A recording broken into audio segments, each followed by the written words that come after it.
I thought it was just another traffic stop, something I'd forget by morning. Instead, one quiet moment on the side of the road tied my life to someone I never expected to meet. What started as a simple exchange became the kind of connection you feel instantly, without logic or warning. I didn't know that night would change everything, or how much it would cost me to remember it forever. Hi, my name is Brian. I'm 30 years old, and I make my living as a musician. I play guitar for weddings, small bars, quiet cafes, anywhere people want live music but not noise. I live alone in a modest apartment on the edge of the city, the kind of place where the walls are thin and the nights are never fully silent. Music pays my rent, but more than that, it keeps me steady. When I play, things make sense.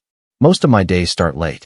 I practice in the afternoon, answer messages about upcoming gigs, fix broken strings, drink too much coffee. At night, I load my guitar into my old car and drive across town to wherever I'm booked. I don't chase fame. I never did. I just wanted a life that felt honest. That night started like many others. I had played a short set at a neighborhood bar, nothing special, just background music for people talking about their week. I packed up after midnight, said goodbye, and drove home through mostly empty streets. I was tired, thinking about a melody I couldn't quite finish, tapping the steering wheel to a rhythm only I could hear. I didn't notice how fast I was going. The flashing lights came out of nowhere, red and blue in my rearview mirror. My stomach dropped. I pulled over, shut off the engine, and waited. I already knew how this would go. License, registration, a fine I couldn't really afford, another reminder to be more careful. She approached the car calmly. Professional. Confident. She was wearing her uniform, hair pulled back, posture straight. Her badge caught the streetlight for a second. When she spoke, her voice was steady and clear. She asked for my documents. I handed them over, apologized without making excuses. She glanced at the passenger seat where my guitar case rested and paused for just a moment. What do you do? She asked. I'm a musician, I said. Just finished a gig. She nodded, walked back to her patrol car, and I watched her silhouette through the windshield. I expected her to return with a ticket. Instead, when she came back, she looked at me a little differently, like she had already made up her mind about something. She told me why she stopped me. Her tone wasn't cold or harsh, just factual. While she wrote, she asked where I lived, how long I'd been playing music, if I enjoyed late nights. The questions felt oddly human for a traffic stop. I answered honestly, unsure why this moment felt heavier than it should. I learned her name was Judy. She was 29 and worked mostly night shifts. She didn't talk much about herself, but there was a quiet strength in how she stood there, pen moving slowly, eyes focused but kind. When she finished writing, she hesitated. Then she tore the paper. She handed me a small slip instead. This isn't a fine, she said softly. It's my number. For a second, I didn't understand. I just stared at it. She met my eyes, gave a brief smile, and stepped back. Drive safe, Brian, she said. I watched her walk away, heart racing, hands shaking slightly on the steering wheel. I drove home in silence, replaying every second of that stop, wondering how something so ordinary had suddenly felt like the start of something I hadn't been looking for. I didn't sleep much that night. I lay on my back staring at the ceiling, the piece of paper with her number folded carefully on the nightstand. Every time I closed my eyes, I saw the reflection of her badge in the streetlight and the way she hesitated before handing me that slip. I kept asking myself the same question, why me and why then?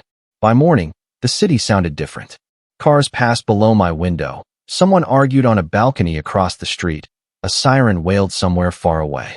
Life moved on, as if nothing important had happened. But something had. I waited until the afternoon before texting her. I didn't want to sound overeager, but I also didn't want to lose the moment. I typed and deleted the message 3 times before finally sending something simple. Hi, this is Brian. You stopped me last night. Her reply came faster than I expected. I know. I was hoping you'd write. That was it. No clever lines, no games. Just honesty.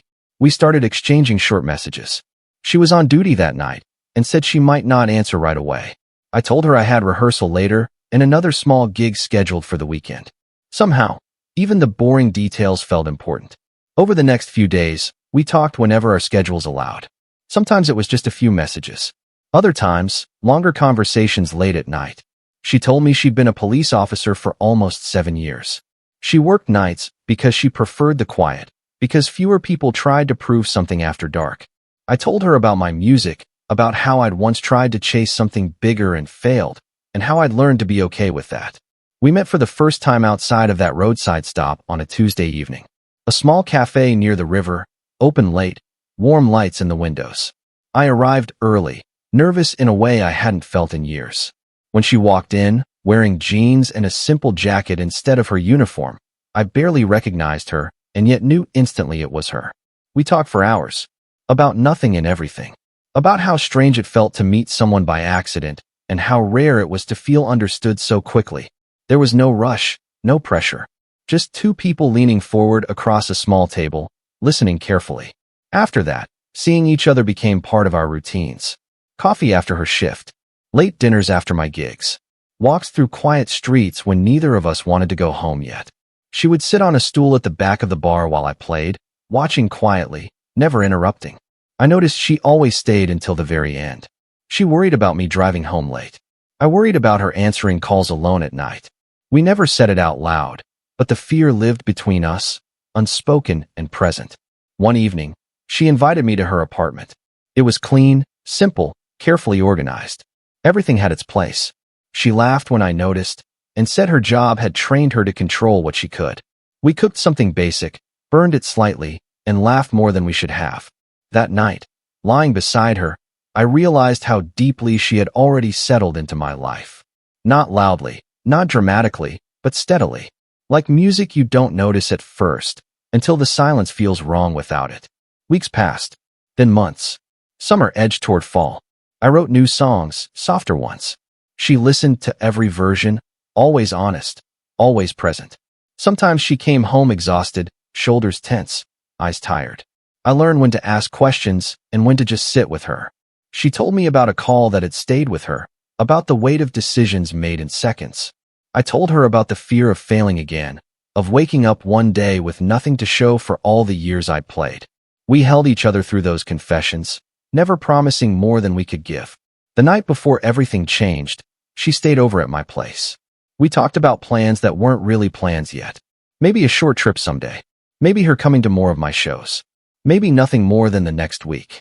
Before she left for her shift, she kissed me and said she'd text when things slowed down. I watched her walk down the stairs, uniform folded over her arm, and felt a quiet unease I couldn't explain.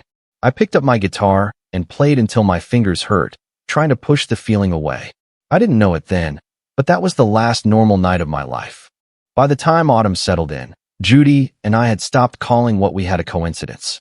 It felt deliberate, as if life had waited until we were both tired enough to recognize something real. Our routines blended quietly. I kept a toothbrush at her place. She kept a spare jacket at mine. We never announced these things. They just appeared. Most evenings followed the same rhythm. I played, she worked.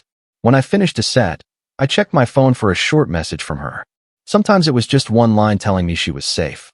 Other times it was a question about a song she had heard me practicing earlier that week. When her shift ended before sunrise, she would come over, kick off her boots, and sit on the floor while I played softly, so I wouldn't wake the neighbors. I learned the details of her life that no uniform ever showed. She drank her coffee too fast and burned her tongue almost every morning. She hated grocery shopping and always forgot one important item. She slept lightly and woke at the smallest sound. When she dreamed, she sometimes reached for me without opening her eyes. She learned me just as carefully. She knew when I was stuck on a melody and when I was avoiding it. She knew I pretended not to care about empty rooms, but felt every quiet night deeply. She noticed how my hands shook slightly before every performance, no matter how small the audience. One afternoon, she came to one of my daytime rehearsals. The room was empty except for us. Sunlight came through dusty windows, cutting the space into pale squares. She sat on a chair near the wall, arms crossed, listening without speaking. When I finished, she stood up, walked over, and hugged me without saying a word. That moment stayed with me longer than applause ever had. We talked about the future without forcing it. She didn't know if she wanted to stay on night shifts forever. I didn't know if music would always be enough. We didn't promise each other answers. We promised honesty. That felt safer. There were nights when the weight of her job crept in. She would come home quiet, eyes distant. I learned not to push. We would sit together, sometimes in silence, sometimes with the television on low, neither of us really watching. When she was ready, she spoke. About a call that ended badly. About a look she couldn't forget. About how some nights stayed with you longer than they should. I worried more than I admitted. Every time her phone buzzed during dinner, my chest tightened. Every siren outside made me look at her instinctively. She noticed, of course. One night, she took my hand and said she couldn't promise safety, only that she was careful.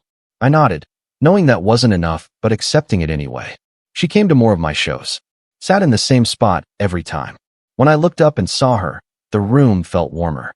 Afterward, we walked home together, sometimes talking, sometimes just listening to our footsteps echo between buildings.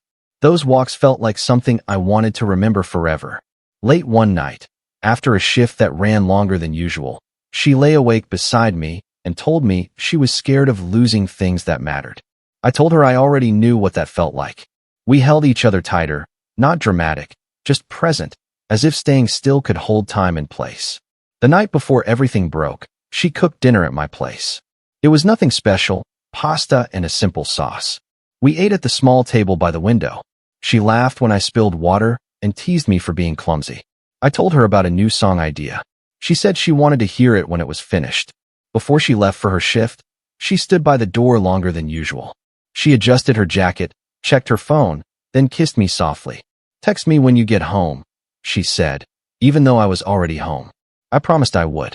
After she left, I sat with my guitar and played quietly, letting the notes drift through the room. I sent her a message telling her to be safe. She replied with a short heart and a reminder to lock the door. I went to bed believing there would be many more nights like this. Ordinary, steady, certain. I didn't know it was the last time I would hear her footsteps on the stairs. I woke up before my alarm, the room still dark, the city quiet in that uneasy hour before morning. For a few seconds, everything felt normal. Then I noticed the other side of the bed was cold. I reached for my phone automatically. No message from Judy. That wasn't unusual. Sometimes her shifts ran long. I told myself that and tried to breathe. I made coffee, letting it sit untouched on the counter. I picked up my guitar, played a few slow chords, then stopped. Something felt off, a tension I couldn't shake. I checked my phone again. Still nothing. By late morning, the silence had grown heavy. I sent her a short message, asking if she was okay. No reply. I tried to distract myself with errands, with cleaning, with anything that kept my hands busy. Every time a car passed outside, I looked up. Early afternoon came and went. That was when the fear started to take shape. Not panic yet, just a dull pressure in my chest. I called her phone. It rang until voicemail picked up. I didn't leave a message. As evening approached, I sat by the window watching the streetlights turn on one by one. I told myself that police work was unpredictable, that sometimes paperwork took hours, that phones died. I repeated these thoughts like a mantra, hoping one of them would stick. The knock came just after sunset. It wasn't loud. It wasn't urgent. That made it worse. I opened the door and saw two uniformed officers standing in the hallway. For a moment, my mind refused to connect what my eyes were seeing to anything real. I remember noticing small details. One of them held his hat in his hands. The other avoided my eyes. They asked my name. I answered without recognizing my own voice. They told me to sit down. I didn't want to. My legs gave out anyway. They said Judy's name. They said there had been a call during her shift. A routine response that turned violent without warning. They said she had done everything right. They said it was quick. They said there was nothing anyone could have done. I didn't hear most of it. The words passed through me without landing. The only thing that stayed was the certainty in their voices. The finality. When they left, the apartment felt impossibly quiet. I sat on the floor where I had fallen, staring at the closed door. I waited for something to break the moment. A phone call. A correction. A mistake. Nothing came. Hours passed. Or minutes. I don't know. At some point, I stood up and walked through the apartment, touching things she had touched. Her jacket still hung on the chair. Her mug was in the sink. Her spare toothbrush stood beside mine. I tried to cry and couldn't. My body felt hollow, like something essential had been removed too quickly. I lay on the bed, staring at the ceiling, replaying the last time I'd seen her. The way she paused by the door. The way she told me to lock it. Guilt crept in quietly. I wondered if I should have said more, held her longer, asked her not to go. I knew none of that would have changed anything. But the thoughts came anyway. The next days blurred together. I informed people who didn't know yet. Her colleagues. Her sister. Each conversation reopened the wound. I attended meetings I don't remember agreeing to. I signed papers without reading them. The funeral was small but heavy. I stood among people who knew her in ways I never would. As an officer. As a partner. As a protector. I listened to stories about her calm under pressure, her sense of duty. I wanted to stand up and tell them about how she laughed when she burned pasta, how she fell asleep during movies, how she loved quiet mornings. I stayed silent. Afterward, I stopped playing music. The guitar stayed in its case. Every song reminded me of her sitting in the back of the room, watching. I couldn't drive past the street where she stopped me that night. I took longer routes, even if it meant being late. Sleep came in short stretches. I woke up reaching for someone who wasn't there. I avoided friends, ignored messages, let days pass without marking them. One night, unable to stay inside any longer, I walked through the city aimlessly. I found myself near the River Cafe where we had first met. The lights were on. People laughed inside. I stood across the street, watching, feeling like I was looking at someone else's life. That was when I knew I couldn't stay. Every corner held her shadow. Every sound reminded me of what I'd lost. I needed distance, not to forget her, but to survive the weight of her absence. I went home, packed a bag, and looked around the apartment one last time. I picked up my guitar, even though I didn't know if I would play again. Before leaving, I locked the door carefully, just like she always asked me to. The city felt different as I drove away. Empty, unfamiliar, as if the place where I had found love no longer existed. I moved 3 weeks after the funeral. Not far enough to escape memory, but far enough to breathe. A smaller city, quieter streets, fewer places that knew my name. I rented a simple room above a bakery. Every morning, the smell of bread filled the stairwell. It was grounding, in a way I hadn't expected. The first days were empty. I unpacked slowly, placing things where they made sense, leaving others in boxes I didn't open. Judy's jacket stayed folded on a chair. I didn't know where else to put it. I didn't know if I ever would. I tried not to think in big pieces of time. Not weeks. Not years. Just hours. Wake up. Shower. Eat something. Walk. Come back. Sleep. On good days, I played a few chords on my guitar. On bad days, I didn't touch it at all. Music came back carefully, like it wasn't sure it was welcome. I started playing alone in the evenings, windows closed, volume low. The songs were slower now. Simpler. They didn't aim anywhere. They just existed. I let them. Sometimes I talked to her without realizing it.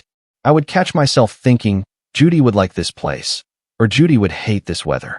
The thoughts didn't hurt the way they used to. They ached, but the sharp edge had softened. I visited the city we had shared once, months later. Just once. I drove through quietly, early in the morning.